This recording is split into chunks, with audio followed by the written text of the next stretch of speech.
జీ5 app download చేసుకుని పూర్తి ఎపిసోడ్లను ఉచితంగా చూడండి. ఏమంటున్నారు తమ్ముడు? సౌదామిని వాళ్ళ పంతులు గారితో మాట్లాడితే ఇవాళ చాలా మంచి రోజని చెప్పారంటక్క.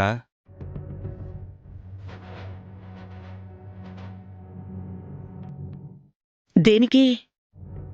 ఇవాళ లగ్నపత్రిక రాసుకోవడానికి వాళ్ళు ఇక్కడికి వస్తున్నారంట.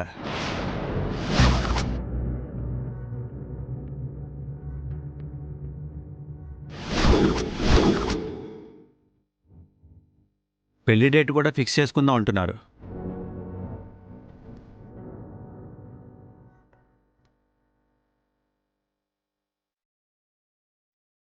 అదేంటి తమ్ముడు, ఇప్పటికిప్పుడు లగ్నపత్రిక రాసుకోవడం అంటే ఎలా? మనకి ముందు రోజైనా చెప్పాలి కదా. అన్నీ వాళ్ళిష్ట ప్రకారమే జరగాలా? ఈరోజు కాకపోయినా రేపైనా తప్పదు కదక్క. ఇప్పుడు జరిగితే ఏమవుద్ది? వాళ్ళిష్ట ప్రకారమే జరగనిద్దాం. ఏమోరా, పెళ్ళంటే మాటలా? లగ్నపత్రిక రాసుకోవడానికి పెళ్లికి మధ్య వారం రోజులైనా గడువు ఉండాలి. సంక్రాంతి పండుగ దాటిన తర్వాత మంచి ముహూర్తాలున్నాయని అప్పుడే పంతులుగారు చెప్పారు. ఇప్పుడు సడన్గా ముహూర్తం ఎక్కడ్నుంచొచ్చింది? అయినా వాళ్ళెందుకు అంత తొందరపడుతున్నారు?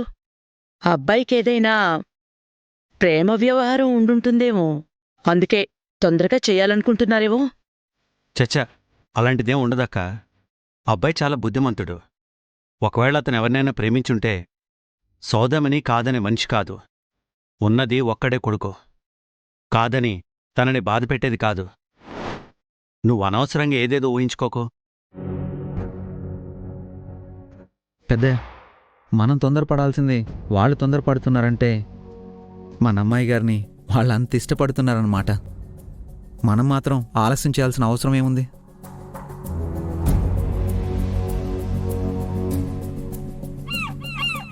అవును బావగారు, ఎగ్జామ్ ఎలాగో బాగానే రాసింది కదా. రూపకి తొందరగా పెళ్లి చేసి అత్తారింటికి పంపించడమే మంచిది. ఎందుకు అందరూ అంత ఆత్రం పడుతున్నారు? నా మేనకోడల్ని ఈ చేతులతో పెంచాను. పెళ్లి ఘనంగా చెయ్యాలనేది నా కోరిక. ఇంత హడావిడి చేయడం నాకిష్టం లేదు. అసలే తొందరపడి వారం వర్జం చూసుకోకుండా ఎంగేజ్మెంట్ చేద్దామన్నారు. ఏమైంది? అది మీ వల్లే కదా వదినా ఆగిపోయింది. మనలో మనం ఎందుకింత ఆర్గ్యూ చేసుకోవడం? వాళ్ళు వస్తామన్నారు, నేను రమ్మన్నాను. ఇప్పుడొద్దంటే బాగోదు. జరగాల్సిన ఏర్పాట్లు చూడండి. లగ్నపత్రిక రాసుకొని మనం డేట్ ఫిక్స్ చేసుకుందాం.